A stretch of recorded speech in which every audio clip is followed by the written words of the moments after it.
Audrey Abigail. Halo Corby, tips manage our focus. Saat masih muda gini kan explore banyak hal. Kerja banyak hal di umur yang sama, jadi lost focus and all or nothing. Gini teman-teman, kalau di umur 20-an, you have to decide. Kalau memang kamu kuncinya adalah pengen explore, then focus is not the goal. Kalau pengen explore memang ya. Kalau pengen explore, kuncinya ya memang metriknya bukan fokus apa enggak. Namanya juga mau explore. Kalau mau explore, metrik successfulnya dari sebuah eksplorasi apa? Seberapa banyak yang kamu bisa nyobain, ya, dan seberapa dalam kamu bisa nyobain sampai kamu dapat jawabannya. Misalnya gini, saya punya waktu, tentuin sendiri, saya punya waktu 1 tahun buat nyobain apapun yang saya pengen cobain. Oke, list. Oh, ada 6 hal yang pengen saya cobain. Kamu punya waktu 1 tahun. Berarti kalau kamu mau simplify, kamu bisa 2 bulan, kan ada 6 hal yang boleh cobain. Dalam setahun, kamu nyobain 6 hal, 1 hal kamu cobain sama 2 bulan. Sampai mendalam. Dan habis itu cut, cobain lagi, sampai 6 kali kamu ulang proses itu. Karena ada 6 hal. Atau jalan kedua, kamu bisa coba dengan, wah kayaknya butuh waktu lebih lama deh. Nah, mungkin 2 bulan beres. Dan kayaknya gue juga anaknya bosenan. Oke lah, gue nyobain 2 hal sekaligus, tapi jadinya 4 bulan. Gitu. 2 hal 4 bulan, 2 hal 4 bulan, 2 hal 4 bulan. 4 bulan kali 3 jadinya 6 hal juga yang kamu coba kan. Dan jadi kalau kita bicara mau explore, ya ukurannya bukan harus langsung menentukan gue cuma mau ngerjain 1 hal sama 1 tahun, nggak begitu. Kan namanya mau explore. Setelah kamu explore beres, setelah kamu cek 6 hal tadi, baru kamu fokus dan kamu decide dari 6 itu. Oke, gue cuma ngerjain 1 hal. Jadi paham ya, kalau kita bicara fokus, ya 1-2 hal maksimal. Tapi kalau kita bicara explore, ya memang harus lebih banyak dari itu, kan tujuannya mau explore. Oke, jadi kamu lagi di fase data gathering. Data gathering, seperti kita bikin riset, ya semakin banyak semakin bagus. Semakin banyak points of data yang bisa kamu kumpulin, decision kamu akan lebih baik. Tapi saran gua, fokusnya fokusnya itu lebih ke time frame. Jadi waktu kamu mau nyoba, kamu punya time frame yang clear dan ada spesifik checklist apa yang mau dites, dan kamu akan tes itu berdasarkan kriteria apa saja. Ya, saya mau ngetes berdasarkan, misalnya kamu mau tes 6 karir yang berbeda. Ya kamu tes berdasarkan misalnya kamu enjoy apa enggak, dunianya itu sesuatu yang dinamis apa enggak, menarik apa enggak buat lo, flow kerjanya orang-orangnya kayak gimana, apakah orang-orang yang kerja di sana ngebosenin, orang yang kerja di sana tipenya yang nggak cocok sama kamu. Terus 3, keseharian kerjanya gimana, mungkin ini ada tipe pekerjaan yang mesti berdiri seharian dari jam 8 sampai jam 4 sore, misalnya itu bukan kamu karena fisikal banget. Atau misalnya ada tipe pekerjaan yang boring banget karena kamu bakal di belakang komputer nggak ketemu siapa-siapa sampai 12 jam. Nah itu kriteria-kriteria itu kamu mesti tentukan, dan ya udah kamu cek. Alright, semoga menjawab. Rio, menghadapi era industri 4.0 menuju 5.0 yang berkaitan dengan IoT, apakah dari Google Maps sendiri dapat menghubungi keberadaan kita yang kurang terhubung dengan jaringan misalnya? Saya nggak tahu jawabannya teman-teman. Kamu bisa cari ke Google ya, karena saya nggak kerja di Google juga. Halo, saya tertarik bekerja di tempat Anda. Lowongan pekerjaan. Kalau bicara soal pekerjaan, kirim aja ke hi@felixandoruby.com. Tapi gue pengen tahu, satu, selain CV atau selain kirim CV, tulis juga di body email apa kelebihan lo, apa kekurangan lo, dan apa yang lo bisa kontribusikan ke gua gitu. Jadi jangan cuma tulis CV doang. Tulis juga, ya gue bisa bikin bisnis lo naik 10 kali lipat dengan cara begini, gini. Gue bisa bantu bikin konten lo supaya punya engagement lebih bagus dengan cara begini, gini. That's what I would like to hear. Oke, lanjut ke Devina, next question. Boleh ceritain turning point karir, berapa lama waktu kau jadi sukses? Boleh jawabannya dalam bentuk YouTube video atau ngomongin di podcast. Jadi Devina sebenarnya gue udah sempat ngebahas ini juga beberapa kali. Thank you banget untuk perhatiannya, boleh jawab lewat YouTube. So far kalau gue ngeliat dari YouTube, gue nggak ingat kapan exactly gue cerita soal itu.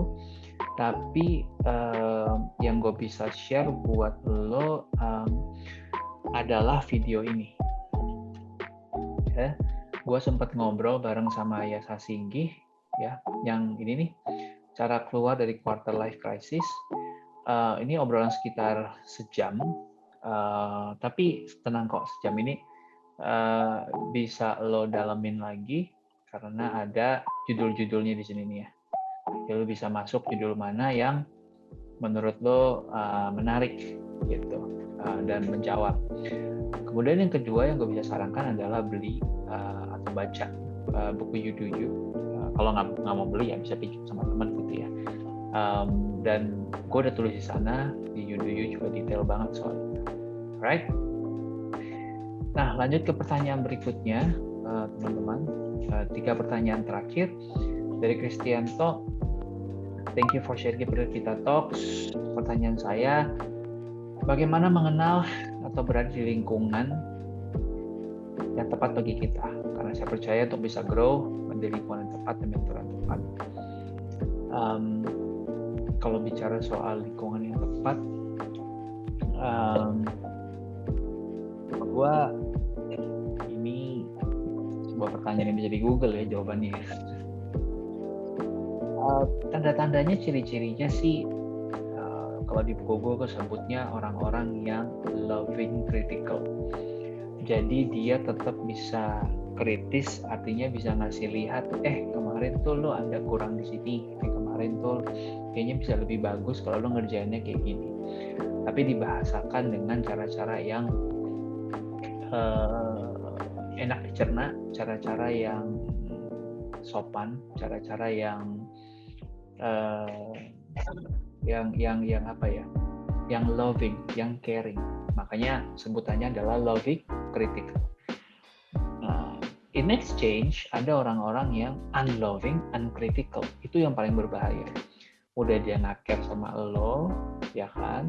Dia juga nggak peduli sama lo bagus jelek enggak. Ya udah, terserah. Lo mau rusak, lo mau hancur, lo mau salah, lo mau bagus, nggak peduli sama sekali. Itu menurut gua paling jelek ya.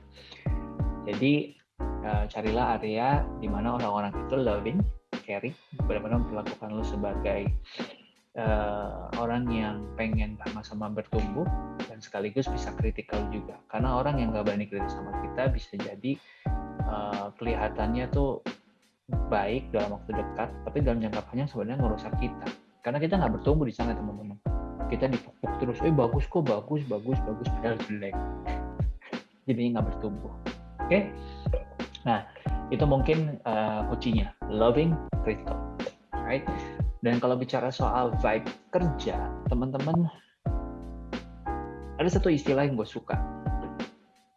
Namanya climate check. Kayak kita melihat langit, melihat suasana di sebuah hotel misalnya, atau di sebuah gedung, sebuah ruangan. Pas kita masuk, kita berasa kan, di tempat ini horor nih. Lalu kita bisa lihat, kayaknya tempatnya asik ya. Kok gue bisa mendengar samar-samar suara orang lagi ketawa, orang lagi happy ya. So, climate check itu juga bisa mewakili aura kerja di satu tempat itu terwakili. Apakah orang-orangnya tegang semua, takut salah? Apakah orang-orangnya asik, kerja itu berasa kayak main? Apakah rasanya warm, hangat, di mana orang satu sama lain itu merasa saling perhatian? Nah, kamu bisa ngerasain itu climate check, ya. Itu nggak pakai pikiran, cara ngeceknya tapi pakai hati. ya. Kalau loving critical, yang gabungan, ya, pakai hati dan juga pakai pikiran. Dan lanjut pertanyaan dari Tiandra, how to overcome imposter syndrome? Is Ikigai the ideal concept of life? I don't know. It works for me. Dan menurut gua, ada nggak kamu ketemu konsep of life yang cocok sama kamu selain Ikigai? Kalau ada, pakai, nggak apa-apa, tidak ada paksaan. Gue nge-share Ikigai karena it works for me. Apakah nanti gue bisa jadi berubah? Bisa jadi. Gitu. Dan apakah gue ngambil dari Ikigai dong? Kagak. Right? It's one map yang gue pakai untuk specific condition, which is talking about career. Tapi kalau ngomongin yang lain-lain, ngomongin relationship, ngomongin bisnis, belum tentu pakai mapnya Ikigai. Bisa pakai yang lain. So it's just one out of many. So you go and pick the one that makes more sense to you and has been proven by time, by real people, by real experience. Gue bisa bicara soal Ikigai karena sudah proven oleh pengalaman gue bertahun-tahun, mencobain 12 sampai 13 tahun, and it works for me. So you decide your own. It's your life. Apapun keputusan yang lo ambil, konsekuensinya harusnya kamu yang menjalani kan. Yang gue bisa lakukan adalah gue kasih perspektif, right? So take that as a perspective out of so many yang kamu bisa cari lagi kalau memang se-hungry itu untuk nyari konsep hidup yang lain. Okay? Imposter syndrome, I don't have the answer to that. Gue belum pernah melewati dan gue ngerasa gue juga nggak punya circle of competence di sana. Kalau gue jawab dan salah akan lebih berbahaya. So I think you can try to find the answer on YouTube, bukan dari gue, right? Semoga bisa dipahami ya, karena gue juga nggak pengen jadi sok pintar. Okay, I'll stay and stick to where I'm good at, where my strength at, and where my circle of competence at. Thank you, Tiandra. Terakhir dari Rahmat, kau mau tanya, misalnya kita udah di tahap di mana passion kita udah sampai ke lot of profit, kita udah bisa retire di usia muda, passive income cukup, kita harus ngapain lagi? Gue selalu percaya, ini yang gue percaya, bahwa nggak ada yang namanya benar-benar retire gitu. Kalau lu adalah, kita manusia diciptakan untuk berkreasi, kita manusia diciptakan untuk be productive, kita manusia diciptakan untuk berkarya, membuat sesuatu yang memudahkan hidup kita, memudahkan hidup orang lain. Jadi kalau misalkan lu udah nggak pusingin soal duit, bukan berarti lu langsung diam, bengong, tiap hari nonton Netflix, nggak ngapa-ngapain. Karena lu cuma butuh sebulan ngerjain itu, atau bahkan 2 minggu gitu. Memang lu akan bosen. Karena yang bikin manusia fulfilled dan bikin manusia happy itu dua hal yang berbeda. Ya, saya kasih contoh gini ilustrasinya.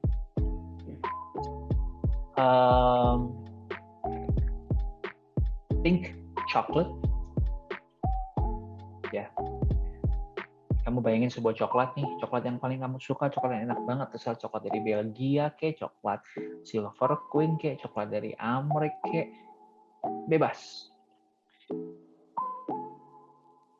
Bayangkan lagi makan coklat tersebut, coklatnya melted di mulut, manisnya berasa, crunchy, kacang metenya juga berasa banget, rich banget pokoknya di mulut.